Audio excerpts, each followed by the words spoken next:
Olá, guerreiros e guerreiras, como vocês estão? Tudo bem? Espero que vá tudo bem com vocês. Comigo, graças a Deus, eu tenho experimentado do melhor de Deus assim na minha vida, do melhor tempo. E cada dia um dia melhor que o outro. Hoje foi um dia muito bom. Estou até cansado. São 3 horas da manhã.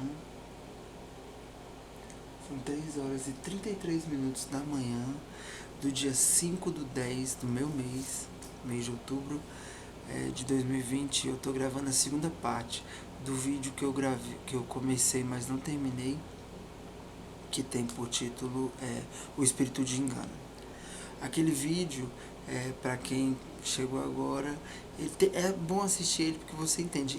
Deus me pegou, eu conto da história do hoje para trás e de trás para frente, entende? Para que vocês consigam entender o porquê que eu tô aqui com toda a minha história, né, de todo o meu passado aí, enfim, que graças a Deus o Senhor tem dado vitória,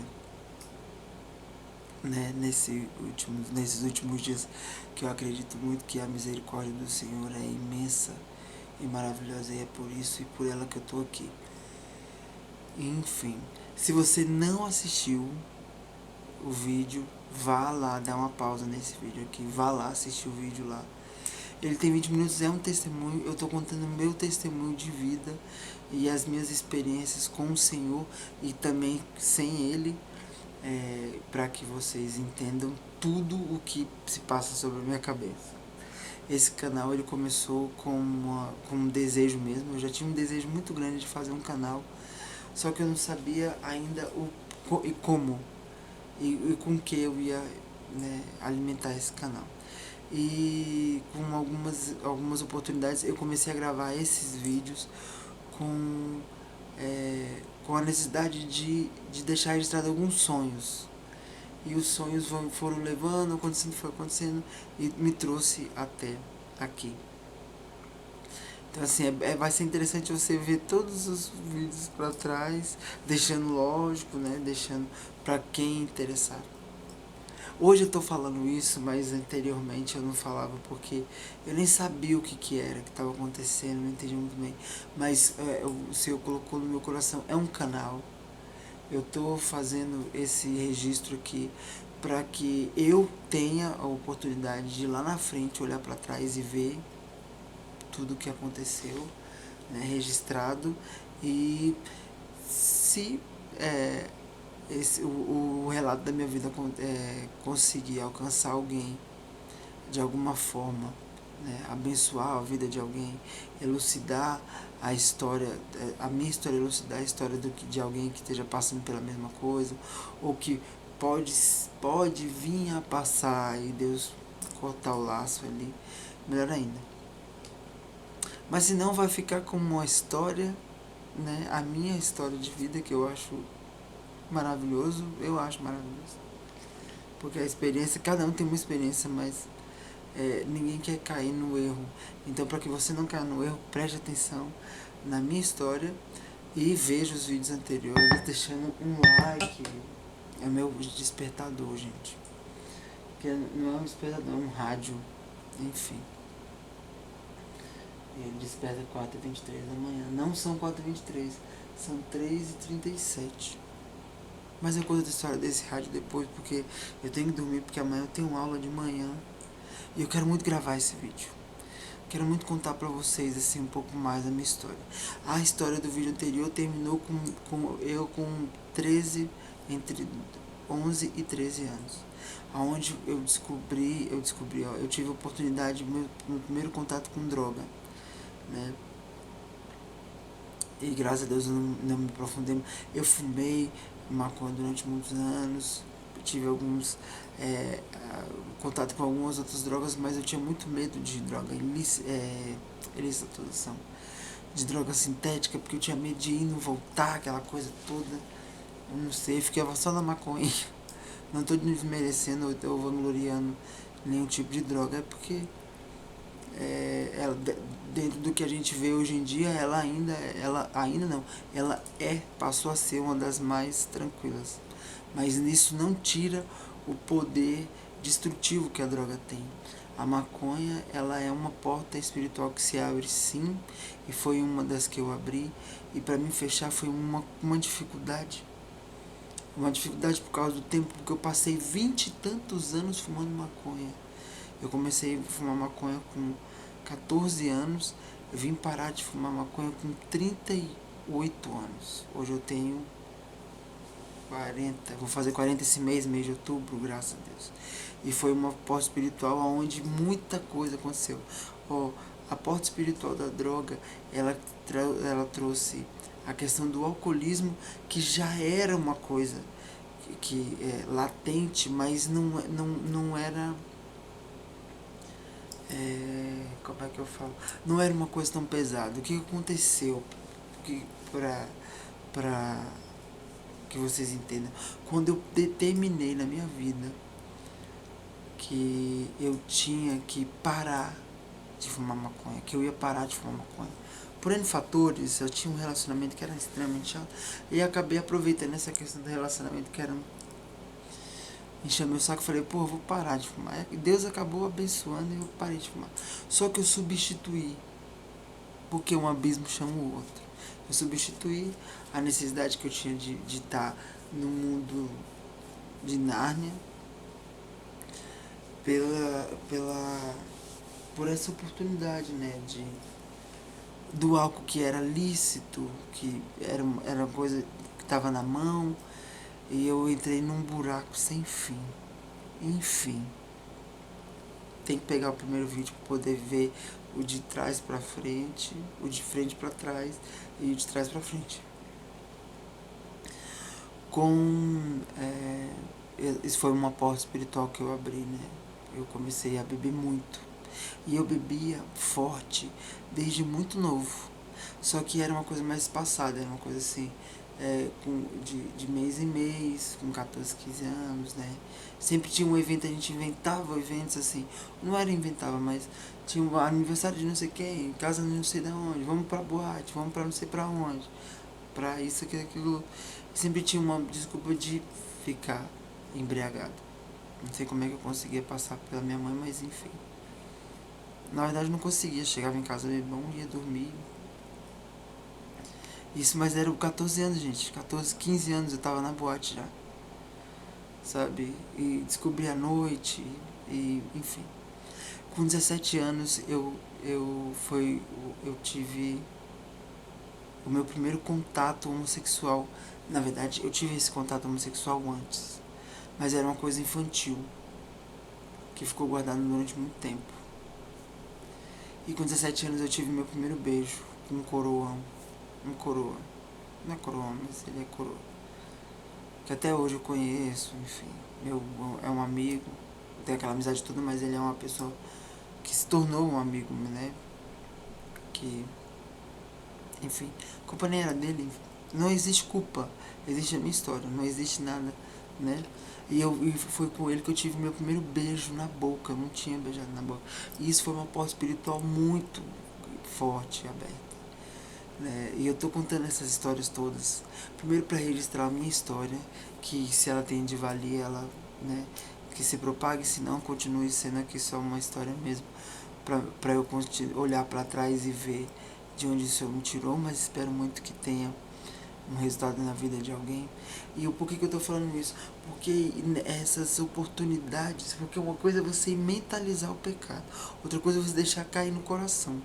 Quando o pecado ele entra no coração, a atitude dele, o ato já é bem mais... É um pulo pro ato. É um pulo de... né? E com 17 anos eu tive mais essa porta espiritual. Com 21 anos eu assumi. Eu arranjei um relacionamento com um carinha aí. E eu assumi pra minha família. Foi devastador.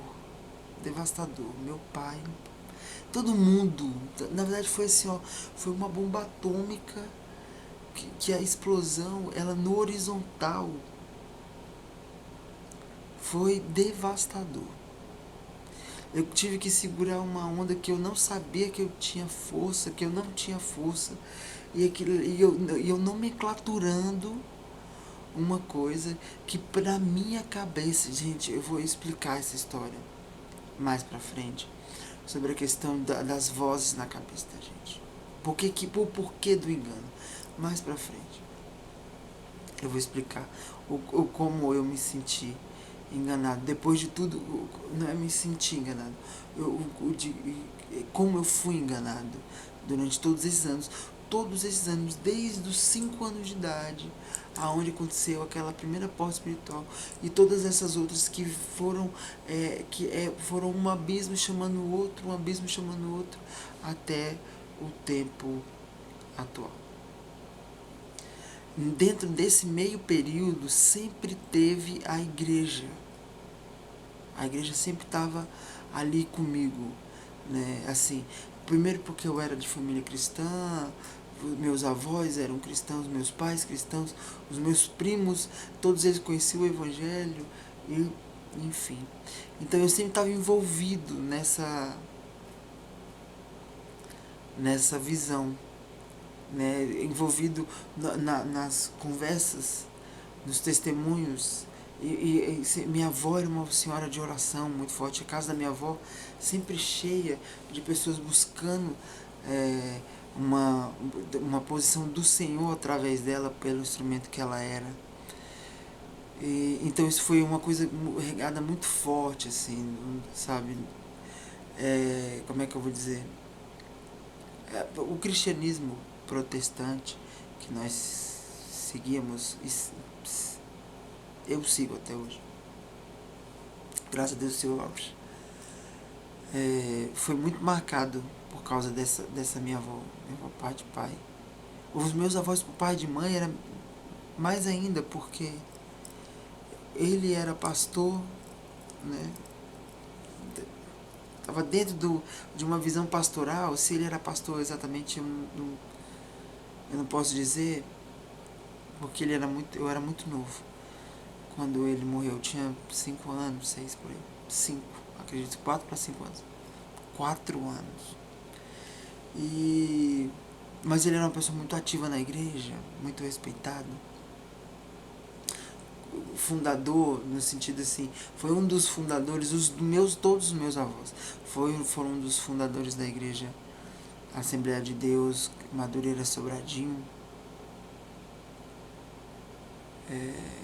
Não sei nem se eu queria falar isso, mas qualquer coisa eu corto. Não, mas enfim, é verdade. Todo mundo sabe da minha verdade. O Ministério de Madureira Sobradinho foram um dos fundadores ali. Então, assim, essa história do cristianismo, das experiências, das histórias bíblicas, dos testemunhos dos irmãos, era uma coisa que acontecia demais comigo. Nesse período todo, esse turbilhão, até não culpando, mas enfim.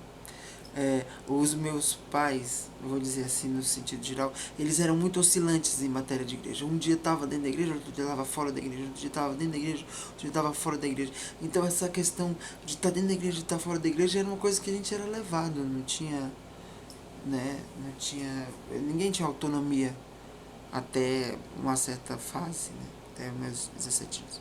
Enfim, com 17 anos foi meu primeiro beijo, o meu primeiro ato sexual consensual, no sentido de vou pra lá, vou dormir, vou beijar, vou fazer acontecer, vou tirar o atraso e dali pra frente vários outros, né? E por que eu tô falando isso? Porque a gente acha que não tem nada a ver. A gente supõe que não tem nada a ver. Ah, mas isso não tem nada a ver. Foi só um aperto de mão, né? Um abraço, uma afago, uma palavra. Né? Foi só um beijo. Foi só um sexo. Eu lembro até hoje. Meu Deus do céu. E aquilo foi de uma profundidade no meu espírito. Porque aquilo marcou, foi um divisor de águas. Sabe? Aonde eu tinha certeza do que eu gostava, do que eu era.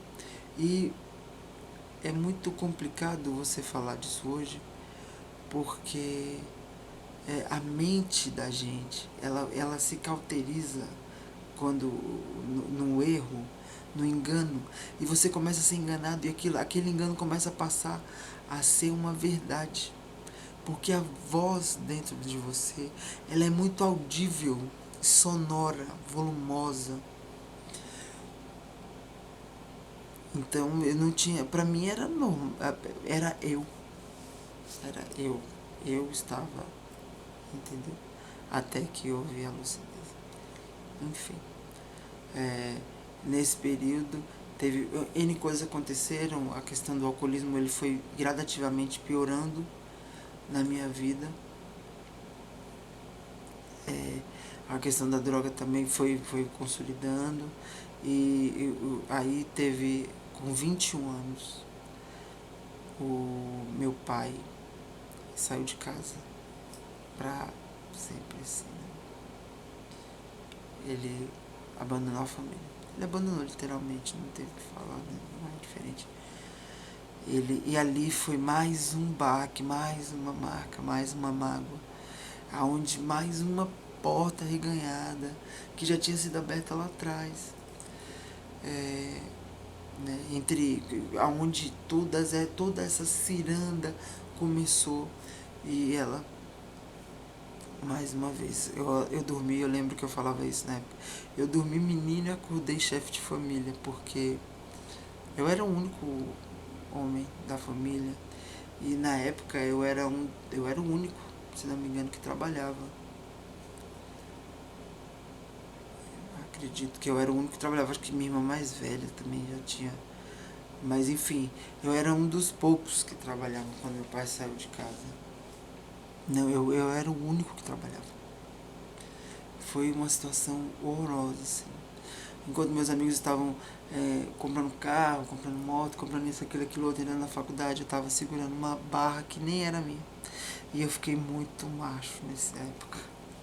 Tô falando macho de magoado. Porque aquela responsabilidade não era minha e jogaram nas minhas costas. E por amor, gente, lógico que eu fiz por amor. Não tô falando, eu fui obrigado a fazer. Não, não é isso. Eu fiz por amor. Só que não era a minha família, entende? Não era a minha. Alguém se esquivou e a culpa eu tava carregando. Mas graças a Deus, muita coisa passou. E eu consegui passar por esse momento tão difícil, dando glória a Deus, né? Mas envolto a muita droga, muita. E eu lembro uma vez que eu tinha. Meu pai tinha acabado de sair de casa. Uma amiga da minha mãe levou uma irmã de oração para dentro da minha casa para orar. E ela orou por todo mundo, assim, né? E eu tava bem na fase de assumir. Como eu assumi também, eu vou contar. Tava perto de assumir ali. Aí ela fazendo oração por todo mundo, aí colocou a mão na mais nova, na minha irmã mais nova, colocou a mão na minha irmã mais velha. Quando ela colocou a mão na minha irmã mais velha, ela falou assim, todo o espírito de homossexualismo. Quando ela falou isso, eu já estava glorificando a Deus, pensando assim, graças a Deus que não sou só eu, meu Deus do céu, né, pensando. Quando ela falou isso, ela colocou a mão em cima de mim e falou assim, sai, em nome de Jesus, sai. Cara, foi tão horrível. Não foi horrível, foi maravilhoso. Mas foi uma coisa tão marcante. Querendo ou não, foi ruim, meu Deus, não foi bom não. Que aí essa amiga da minha mãe, uma amiga muito antiga, uma pessoa muito querida, ela deu 3 passinhos para trás e sentou no sofá. Porque era uma coisa que era totalmente velado, não era revelado de jeito nenhum, né? Foi constrangedor. Foi necessário, mas foi constrangedor. Tanto que essa irmã, eu lembro até hoje, que ela orou pelos meus rins. Até tô sentindo ácidozinho. Repreendido, em nome de Jesus, meu Deus. Mas ela falou dos meus rins também. Tanto que eu passei um tempo com a pressão bem alta, por causa de cigarro, enfim. Mais pra frente eu conto o testemunho dessa pressão alta. E eu vou deixar agora lucidamente Eu vou deixar para a terceira fase, para contar o restante. Agora vai ser mais rápido porque a fase adulta não teve muita, né? Mas isso aconteceu comigo até os 21 anos. Eu tenho que contar também do relacionamento. Eu tive um relacionamento. Ah, não, posso contar isso agora, ainda dá tempo. Eu tive um relacionamento que ele me obrigava. Ele me obrigava. Porque ele ficava assim, não era obrigava, ele ficava pressionando. Pressionando. Você tem que assumir porque você vai ser mais feliz, você tem que assumir porque você vai ser mais. Você tem que assumir porque tem que respeitar sua mãe, tem que respeitar seu pai, e você vai ser mais respeitado, você tem que assumir, você tem que assumir, você tem que assumir. E aquela coisa aí era um relacionamento que sugava, sabe? Foi horrível. E por causa dessa história eu assumi, e foi essa bomba atômica que eu falei, né, que devastou não só a mim, nem não só a minha mãe e meu pai, mas a toda a minha família. Foi horrível. Foi horrível. E mais uma porta reganhada, abertíssima ali. Enfim. Eu vou gravar a terceira parte, espero que vocês acompanhem. Acredito que mais uma semana aí eu gravo, ou até menos. Eu não quero deixar muito espaçado não, mas eu vou gravar a terceira parte depois, tá bom? Guerreiros e guerreiras, forte abraço pra vocês. Esse vídeo é direcionado às pessoas que têm uma visão do homossexualismo como eu tive, que pra mim é um grande problema. Eu não acho legal, tá? Sofri demais e amo meu Deus. Passei, vivi, curti, declarei, levantei bandeira, levantei. Mas lá no fundo, e eu vou falar uma coisa pra vocês, se você, lá no fundo, que tá me vendo agora, você consegue entender, você sabe que o que você tá vivendo não é pra você, que essa questão do homossexualismo pra você, da homossexualidade,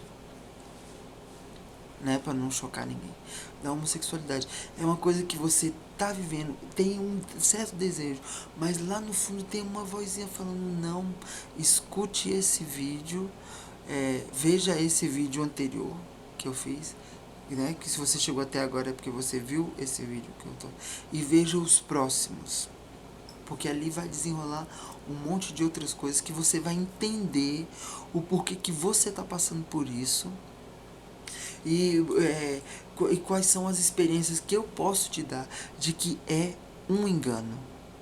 É um engano, não tem como não ser. Tá?